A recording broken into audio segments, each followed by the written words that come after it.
Good morning dear student. आज की class में हम लोग स्टार्ट करेंगे फिजिक्स का चैप्टर नंबर 2। डियर स्टूडेंट, जिस चैप्टर का नाम है सदिश राशियां। डियर स्टूडेंट, आज की क्लास में मैं आपको चैप्टर नंबर 2 को बिल्कुल शानदार तरीके से कवर कराने वाला हूँ। चैप्टर नंबर 2 से जितने भी बेसिक कॉन्सेप्ट व थ्योरी पार्ट हैं, टोटल बेसिक कॉन्सेप्ट व थ्योरी पार्ट को आज की क्लास में मैं बिल्कुल शानदार तरीके से क्लियर करने वाला हूं।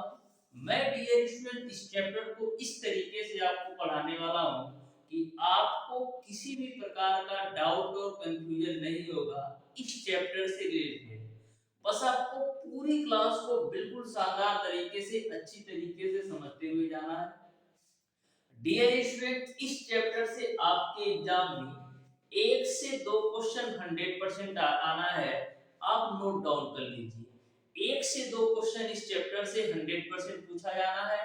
और जो भी क्वेश्चन इस चैप्टर से पूछे जाते हैं बिल्कुल सिंपल और आसान होते हैं। बस आप पूरे चैप्टर को एक से दो बार अच्छी तरीके से पढ़ लीजिए। इस चैप्टर का एग्जामिनर कहीं से भी किसी भी प्रकार से क्वेश्चन पूछ ले, आपसे छूटेगा नहीं। एक बात और मैं आपको बता दूं डियर स्टूडेंट, हाल ही में अभी कैंपस प्लेसमेंट हुआ है आईईआरटी कॉलेज का, जो थर्ड ईयर के स्टूडेंट हैं।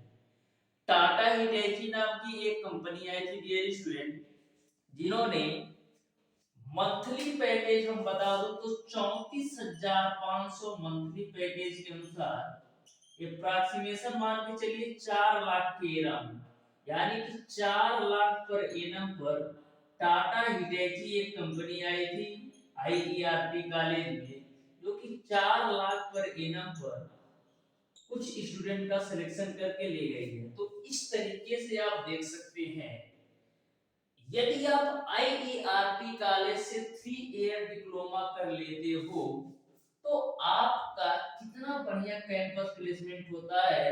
और मैंने देखा है, हर साल की यह बात है कि देखा है मैंने 100% कैंपस प्लेसमेंट हो जाता है। 100%। जो 4 स्टूडेंट वही छूटते हैं जिनको आगे की तैयारी करना होता है, या कुछ और करना चाहते हैं, या गवर्नमेंट जॉब की तैयारी करते हैं। लेकिन 100% कैंपस प्लेसमेंट होता है आईईआरटी कॉलेज का। मैं 4 से 5 सालों का रिकॉर्ड देखते आ रहा हूँ कि प्रत्येक वर्ष 100% कैंपस प्लेसमेंट हो ही जाता है। तो इस तरीके से टाटा हिटेची के द्वारा dear student 4 lakh per annum, यानी कि 34,500 पर मंथली के हिसाब से कुछ स्टूडेंट का सिलेक्शन हुआ है। अभी भी डियर स्टूडेंट कंपनीज आ रही है, इंटरव्यू ले रही है। जैसे जैसे रिजल्ट आता जाएगा मैं सारी चीजों के बारे में आपके साथ डिस्कस करता रहूंगा, जिससे आपका मोटिवेशन लेवल बना रहे। यहीं पर डियर स्टूडेंट, यदि आप किसी स्टेट पॉलिटेक्निक से डिप्लोमा करते हैं, जैसे यूपी में चलता है यूपी पॉलिटेक्निक, बिहार में चलता है बिहार पॉलिटेक्निक, और झारखंड में चलता है झारखंड पॉलिटेक्निक, तो किसी भी स्टेट पॉलिटेक्निक से आप डिप्लोमा करते हो, चाहे यूपी हो, चाहे बिहार हो, चाहे झारखंड हो, तो वहां का यदि आपका कैंपस प्लेसमेंट होता है तो 10 से 15,000 के अराउंड होता है। यानी कि मंथली आपको 10 से 15,000 के आसपास कैंपस प्लेसमेंट होता है। यदि मैं सालाना की बात करें तो आप यह मान के चलिए कि 1,20,000, 1,20,000 आपका ये पड़ जाएगा। और इसकी बात करें तो 1.5 लाख। तो आप देख सकते हैं कि स्टेट पॉलिटेक्निक और आईईआरटी के कैंपस प्लेसमेंट में कितना डिफरेंस है। जिस तरीके से कैंपस प्लेसमेंट में डिफरेंस है, इसी अनुसार डियर स्टूडेंट आपके एजुकेशन सिस्टम, इंफ्रास्ट्रक्चर और सारी फैसिलिटी के बारे में आपको अंतर देखने को मिलेगा। क्योंकि मैं आपको बार बार बोलता हूं कि आईईआरटी जो आपका कॉलेज है, यूपी का एकमात्र ऐसा कॉलेज है जो कि 3 ईयर डिप्लोमा आईआईटी लेवल के, मतलब डिप्लोमा में आईईआरटी, डिप्लोमा में आपका आईआईटी लेवल का कराता है डिप्लोमा। तो इस तरीके से आपको हमारी बातें अच्छी तरीके से समझ में आ गई होंगी कि आईईआरटी कॉलेज में एडमिशन लेना अपने आप में कितनी अच्छी बात है। तो यहाँ तक आपको सारी बातें अच्छी तरीके से समझ में आ गई होंगी।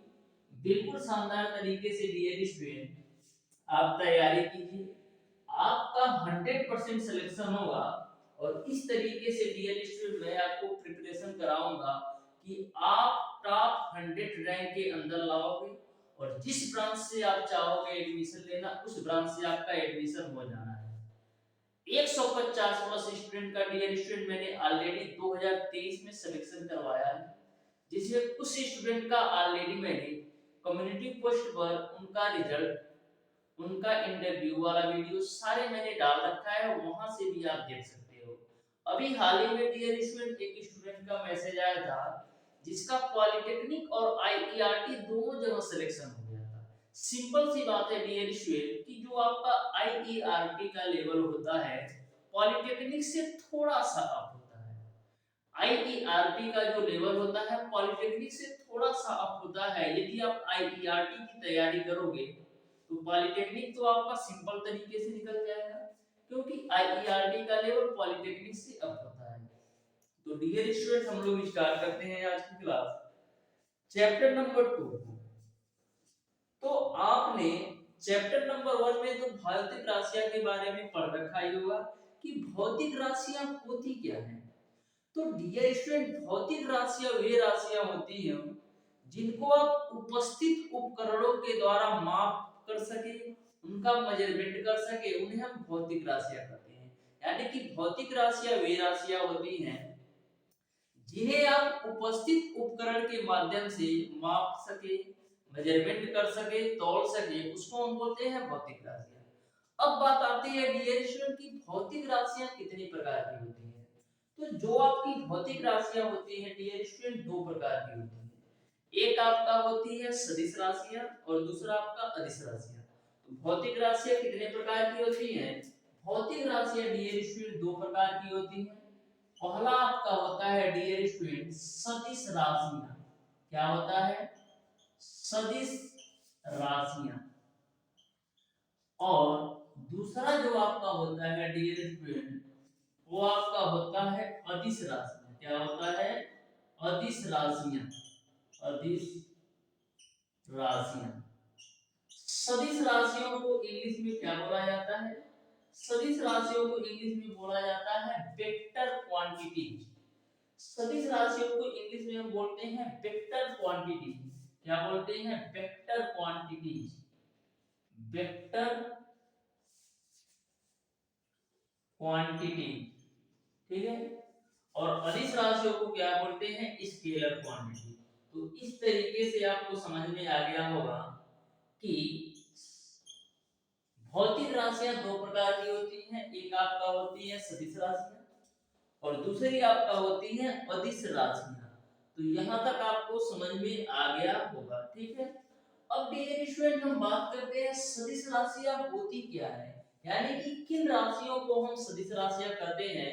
तो सदिश राशियां वे राशियां होती हैं जिनको व्यक्त करने के लिए हमको परिमाण व दिशा दोनों की आवश्यकता होती है। यानी कि सदिश राशियों को रिप्रेजेंट करने के लिए हमको परिमाण व दिशा दोनों की आवश्यकता होती है, उन्हें हम सदिश राशियां कहते हैं। तो इस तरीके से आपको बिल्कुल अच्छी तरीके से समझ में आ गया होगा कि सदिश राशियां को व्यक्त करने के लिए परिमाण व दिशा दोनों की ही आवश्यकता होती है। तो इस तरीके से सदिश राशियां वे राशियां होती हैं जिनको व्यक्त करने के लिए परिमाण के साथ साथ दिशा की भी आवश्यकता होती है, उनको हम बोलते हैं सदिश राशियां। तो डिफिनीशन में आप लिख सकते हो कि सदिश राशियां वे राशियां होती हैं जिनमें परिमाण व दिशा दोनों की आवश्यकता होती है। परिमाण और दिशा दोनों की आवश्यकता होती है, उनको हम बोलते हैं सदिश राशियां। ठीक है। वहीं पर हम बात करें अदिश राशियां क्या होती हैं। तो अदिश राशियां वे राशियां होती हैं डियर स्टूडेंट जिनको व्यक्त करने के लिए केवल और केवल परिमाण की आवश्यकता होती है। इसमें आपका दिशा से कोई भी रिलेशन नहीं है। तो बिल्कुल आपको अच्छी तरीके से समझ में आ गया होगा कि सदिश राशियां वे राशियां होती हैं जिनको व्यक्त करने के लिए परिमाण के साथ साथ दिशा की भी आवश्यकता होती है। लेकिन अदिश राशियां वे राशियां होती हैं जिनको व्यक्त करने के लिए केवल और केवल परिमाण की आवश्यकता होती है, उसको हम बोलते हैं अदिश राशि। ठीक है, अब हम बात करते हैं एग्जाम्पल का कि सदिश राशियों का एग्जाम्पल क्या है। तो सदिश राशियों का एग्जाम्पल आपका आ जाता है डियर स्टूडेंट, जैसे आपका हो गया आवेग, वेग हो गया, विस्थापन हो गया, विस्थापन हो गया, और बल हो गया, और विद्युत क्षेत्र हो गया, विद्युत क्षेत्र। तो ये सारी जो राशियां हैं वो आपकी सदिश राशियों में आती हैं। आवेग, वेग, विस्थापन, बल, विद्युत क्षेत्र, ये सारी जो राशियां हैं ये आपकी सदिश राशियों में आती हैं। भार को ले लीजिए, तो ये सारी राशियां आपकी सदिश राशि आती हैं। याद करने का ट्रिक यही है कि जिसमें आपका चाहे वो आए या वो आए, वे आपकी सदिश राशियां होती हैं। चाहे उसमें वो आ जाए वो या वो आ जाए, वे सदिश राशियां होती हैं। जैसे आवेग में वो आ गया, वेग में वो आ गया, विस्थापन में आपका वो आ गया, बल में वो आ गया, और विद्युत क्षेत्र में वो आ गया। तो इस तरीके से आप याद कर सकते हैं, माइंड में सेट कर सकते हैं कि जिसमें वो आए या वो आए, वो आपकी सदिश राशि होती है। ठीक है, अब हम बात करते हैं अदिश राशियों का एग्जाम्पल क्या है। तो अदिश राशियों के एग्जाम्पल क्या है, एक है, मैं आपको टिप बता देता हूँ अदिश राशियों को याद करने का। बस यही याद कर लीजिएगा कि उस आर्द्रता को चाबी दो। क्या? उस आर्द्रता को चाबी दो, उस आर्द्रता को चाबी दो, ये आप टिप याद रखिएगा। तो ऊ से क्या होता है, ऊ से आपका होता है उष्मा, स से आपका हो जाता है समय, अ से आपका हो जाता है आयतन, और द्रव से आपका हो जाता है द्रव्यमान, ता से आपका हो जाता है ताप, क को आप कैंसिल आउट कर दीजिए, च से आपका हो जाता है चाल, उसके बाद से आपका दाब हो जाता है। ठीक है, तो इस तरीके से अदिश राशियां उष्मा, समय, आयतन, द्रव्यमान, ताप, चाल, दाब, तो इस तरीके से ये सारी अदिश राशियां हैं। तो आपको अदिश राशियां का ट्रिक समझ में आ गया होगा। उस आर्द्रता को चाबी दो, ये मत याद कर लेना, उस आर्द्रता को भाभी दो। तो उस आर्द्रता को चाबी दो, आप सिंपल सा टिप याद रखिएगा, तो आपको अदिश राशियां मैक्सिमम आपका इसी में आ जाएंगी। ठीक है, सदिश राशियां तो मैंने आपको बता दिया कि जिसमें आपका चाहे वो आए या वो आए, वे आपकी सदिश राशियां होती हैं। तो यहाँ तक आपको क्लियर समझ में आ गया होगा। अब बात आती है डियर स्टूडेंट की सदिश राशियों को आप कैसे निरूपित करते हो। हर जगह तो हम सदिश राशियां लिख नहीं सकते, तो हम क्या करेंगे, इसको आप निरूपण का एक तरीका लिख लेते हैं कि सदिश राशियों को हम किस तरीके से निरूपित कर सकते हैं। उसी अनुसार कहीं भी यदि आपका सदिश राशि आएगा तो उस तरीके से हम डिनोट कर देंगे, तो आप लोग समझ जाएंगे कि हाँ ये सदिश राशियां हैं। तो सदिश राशियों को निरूपित करने का बिल्कुल सिंपल और आसान सा तरीका है। बस सिंगल सा कॉन्सेप्ट ये आपको ध्यान में रखना है कि किसी भी भौतिक राशि के सर के ऊपर यदि आपका ताज लग जाए, तो ये मान के चलिए वे आपका सदिश राशियां है। किसी भी भौतिक राशि के ऊपर यदि सर के ऊपर ताज लग जाए, तो इसका मतलब वे आपका सदिश राशियां है। जैसे मैंने लिख दिया सदिश ए, तो इसके ऊपर मैंने ताज चढ़ा दिया, तो ये आपका सदिश राशियां हो गए। तो सदिश राशियों को आप इस तरीके से निरूपित कर सकते हो, यानी कि किसी भी राशि के सर के ऊपर आप ताज चढ़ा दो, यानी कि एरो लगा दो, वे आपका सदिश राशियों का निरूपण को शो करती है। जैसे आपका पी कोई राशि है, तो इस पे आप सर के ऊपर ताज लगा दो, तो ये आपका सदिश राशियां होंगे। तो एरो का जो चिन्ह होता है डियर स्टूडेंट, यह डिनोट करता है कि वह एक सदिश राशि है। ठीक है, अब हम बात करते हैं डियर स्टूडेंट की सदिश राशियां कितने प्रकार की होती हैं, यानी कि सदिशों के प्रकार। तो सदिश राशियां आपके चार प्रकार की होती हैं। सदिश राशियां डियर स्टूडेंट आपके चार प्रकार की होती हैं। पहला आपका होता है डियर स्टूडेंट एकांक सदिश। क्या होता है? एकांक सदिश। एकांक सदिश। दूसरा आपका होता है डियर स्टूडेंट शून्य सदिश। क्या होता है? शून्य सदिश। और तीसरा आपका होता है डियर स्टूडेंट समान सदिश। क्या होता है? समान सदिश। और चौथा आपका होता है डियर स्टूडेंट विपरीत सदिश। क्या होता है? विपरीत सदिश। तो इस तरीके से सदिश राशियां जो आपकी होती हैं वो आपकी चार प्रकार की होती हैं। एक आपका होता है एकांक सदिश, दूसरा आपका होता है शून्य सदिश, और तीसरा आपका होता है समान सदिश, और चौथा आपका होता है विपरीत सदिश। तो इस तरीके से सदिश राशियां डियर स्टूडेंट चार प्रकार की होती हैं। एकांक सदिश, शून्य सदिश, समान सदिश और विपरीत सदिश। अब बात करते हैं एकांक सदिश होता क्या है। तो वह सदिश जिसका परिमाण एक होता है वह आपका एकांक सदिश होता है। यानी कि ऐसा सदिश जिसका परिमाण केवल और केवल एक हो उसको हम बोलते हैं एकांक सदिश। एकांक सदिश को इंग्लिश में क्या बोलते हैं? तो एकांक सदिश को इंग्लिश में बोलते हैं यूनिट वेक्टर। क्या बोलते हैं? यूनिट वेक्टर को एकांक सदिश बोलते हैं। इसको हम इस तरीके से रिप्रेजेंट करते हैं। एकांक सदिश को a बट्टे का मान, ये आपका एकांक सदिश का निरूपण है। ठीक है, तो एकांक सदिश आपको समझ में आ गया होगा कि ऐसा सदिश जिसका परिमाण केवल और केवल एक हो वो आपका एकांक सदिश होता है। अब हम बात करते हैं डियर शून्य सदिश, जिसको इंग्लिश में बोला जाता है जीरो वेक्टर। क्या बोलते हैं आप? Zero vector. तो शून्य सदिश वह सदिश होता है जिसका परिमाण शून्य होता है। सिंपल सी बात है। शून्य सदिश वह सदिश होता है जिसका परिमाण शून्य हो, वह आपका शून्य सदिश होता है। जैसे मैं लिख दूं a बराबर b, तो यहाँ पर a माइनस b की वैल्यू आपका जीरो के बराबर आएगी, तो यह आपका एक शून्य सदिश होता है। यानी शून्य सदिश वह सदिश होता है जिसका परिमाण जीरो हो, शून्य हो, शून्य बटा वैल्यू हो, वो आपका शून्य सदिश होता है। अब हम बात करते हैं समान सदिश। समान सदिश को इंग्लिश में बोला जाता है इक्वल वेक्टर। Equal vector.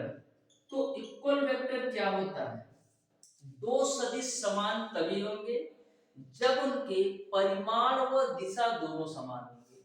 यानी कि समान सदिश वह सदिश होता है जिनमें दो सदिशों के परिमाण व दिशा दोनों ही समान हो, वो आपका समान सदिश होता है। तो समान सदिश का एग्जांपल देख लो। मैंने क्या बोला कि दो सदिश समान सदिश तभी होंगे जब उनके परिमाण व दिशा दोनों ही समान होंगे।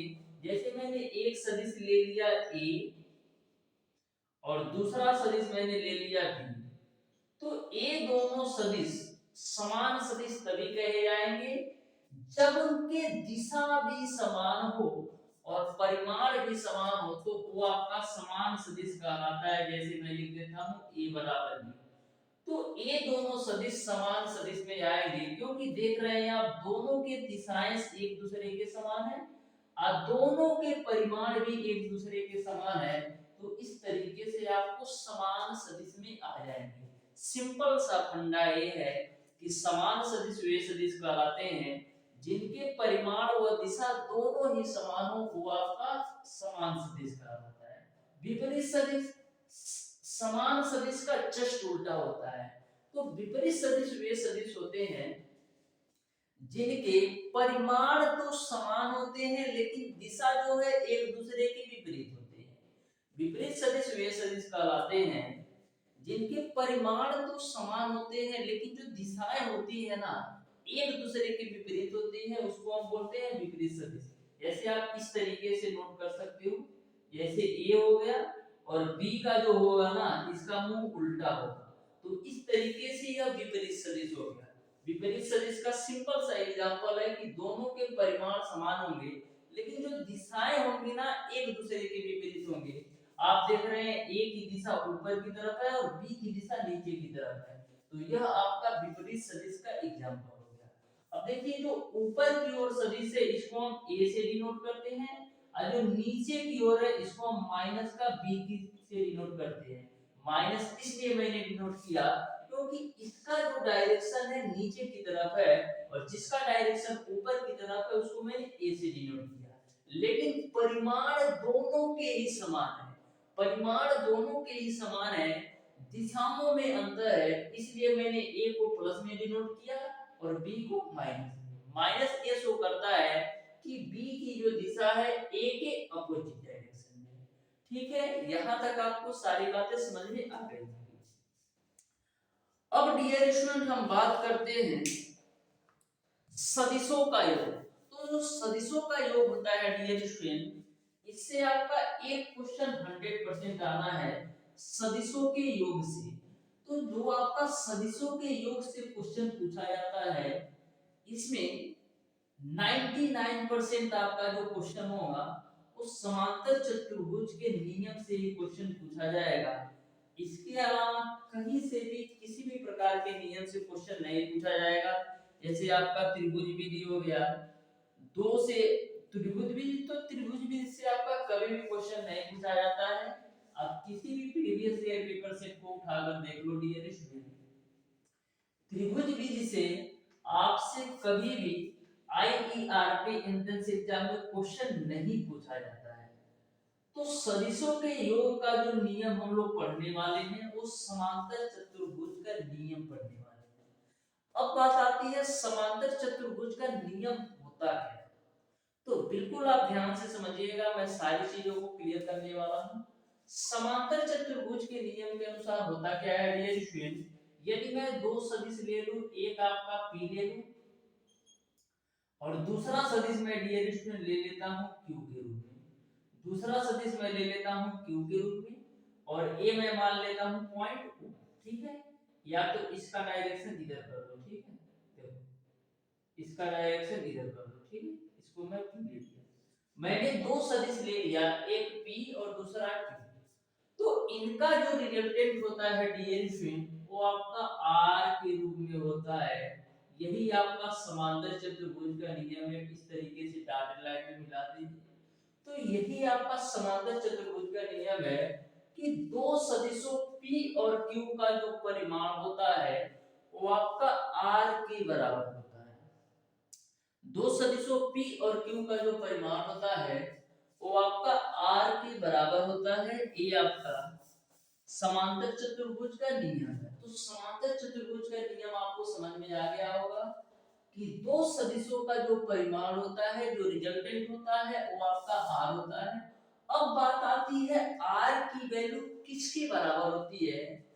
इन दोनों सदिशों के बीच तो कुछ ना कुछ कोण भी होगा, तो इन दोनों सदिशों के बीच मैं मान लेता हूं कोण आपका थीटा है। जो थीटा है वो आपका angle between p and q, यानी कि सदिश p और q के बीच बना कोण थीटा। तो r की जो रिजल्टेंट r की जो वैल्यू होती है डियर स्टूडेंट वो आपका बराबर होती है root over p square plus का q स्क्वायर प्लस का 2pq cos थीटा के बराबर होती है। ये आपका समांतर चतुर्भुज का नियम कहता है। यदि दो सदिश p और q हो और उनके बीच का कोण थीटा हो तो रिजल्टेंट r होता है, और जो r की वैल्यू होती है root over p square plus q square plus का 2pq cos थीटा के बराबर होती है। अब बात आती है डियर स्टूडेंट की r का मान मैक्सिमम किस कंडीशन में होगा, यानी कि थीटा की कौन सी वैल्यू पर r का मान मैक्सिमम होगा, थीटा की कौन सी वैल्यू पर r का मान मिनिमम होगा। यह क्वेश्चन मैक्सिमम बार आपके एग्जाम में पूछा गया है। आप किसी भी प्रीवियस ईयर पेपर सेट को उठाकर देख लीजिए, या तो इस पर डायरेक्ट आपका कंडीशन पूछ लेगा या तो क्वेश्चन के फॉर्म में पूछेगा, लेकिन 100% इस कंडीशन पर क्वेश्चन आता है। तो यदि मैं बात करूं कि r का मान मैक्सिमम किस कंडीशन में होगा, तो r का मान जो मैक्सिमम होगा डियर स्टूडेंट जब थीटा की वैल्यू 0 डिग्री के बराबर होगी। r का मान मैक्सिमम जब होगा जब थीटा की वैल्यू 0 डिग्री के बराबर होगी। तो r की वैल्यू क्या आएगी, तो r की वैल्यू आपको मिल जाएगी dear student root over p square plus का क्यू स्क्वायर प्लस का 2pq के बराबर, क्योंकि cos 0 डिग्री यानी थीटा की जगह पर 0 डिग्री रखोगे तो cos 0 का मान 1 होगा, तो फाइनली आपको मिल जाएगा r बराबर root over p square plus का क्यू स्क्वायर प्लस का 2pq। तो ध्यान में रखिएगा कि जब थीटा की वैल्यू 0 डिग्री होगी तो r का जो मान होगा मैक्सिमम होगा। अब हम बात करते हैं कि r का मान मिनिमम कब होगा। तो r का मान मिनिमम तब होगा डियर स्टूडेंट जब आपका थीटा का मान, r का मान मिनिमम तब होगा जब आपका थीटा का मान डियर स्टूडेंट 180 डिग्री के बराबर होगा। r का मान मिनिमम तब होगा जब आपके थीटा का मान 180 डिग्री के बराबर होगा। तो जब थीटा का मान 180 डिग्री के बराबर होगा तो जो r की वैल्यू आएगी वो आपका p स्क्वायर प्लस का q स्क्वायर माइनस का 2pq के बराबर आएगी। माइनस का 2pq इसलिए होगा क्योंकि cos 180 डिग्री का जो मान होता है वो आपका माइनस का 1 होता है, क्योंकि हम थीटा बराबर जब 180 डिग्री रखेंगे तो cos 180 डिग्री का मान माइनस का 1 होता है, तो r की जो वैल्यू आएगी root over p square plus q square minus का 2pq आ जाएगा। तो r का मान कब मैक्सिमम होगा कब मिनिमम होगा आपको अच्छी तरीके से समझ में आ गया होगा। या तो इस पर क्वेश्चन पूछा जाना है या तो इस पर क्वेश्चन पूछा जाना है। 100% क्वेश्चन एक पूछा जाएगा, इसको आप अच्छी तरीके से नोट कर लो। अब हम बात करते हैं कि जब थीटा का मान 90 डिग्री होगा तो r की वैल्यू क्या होगा। जब थीटा का मान 90 डिग्री होगा तो r की जो वैल्यू होगा dear student root over p square plus का q स्क्वायर के बराबर होगा, क्योंकि cos 90 डिग्री का मान 0 होगा तो यह सारी वैल्यू आपका 0 के बराबर हो जाएगी। तो r की जो वैल्यू होगी root over p square plus का q स्क्वायर आपको मिल जाएगा। तो यहां तक आपको सारी बातें अच्छी तरीके से समझ में आ गई होंगी। डियर स्टूडेंट इस चैप्टर से रिलेटेड जितने भी क्वेश्चन जितने भी कॉन्सेप्ट बन सकते हैं टोटल कॉन्सेप्ट और टोटल थ्योरी को मैंने बिल्कुल शानदार तरीके से कवर करा दिया है। फिर भी डियर स्टूडेंट यदि आपको किसी भी कॉन्सेप्ट में चाहे किसी भी थ्योरी पार्ट में कहीं से भी किसी भी प्रकार का डाउट और कंफ्यूजन होगा तो आप उसे कमेंट बॉक्स में कमेंट करके जरूर बताइएगा। मिलते हैं डियर स्टूडेंट नेक्स्ट वीडियो में, तब तक के लिए धन्यवाद।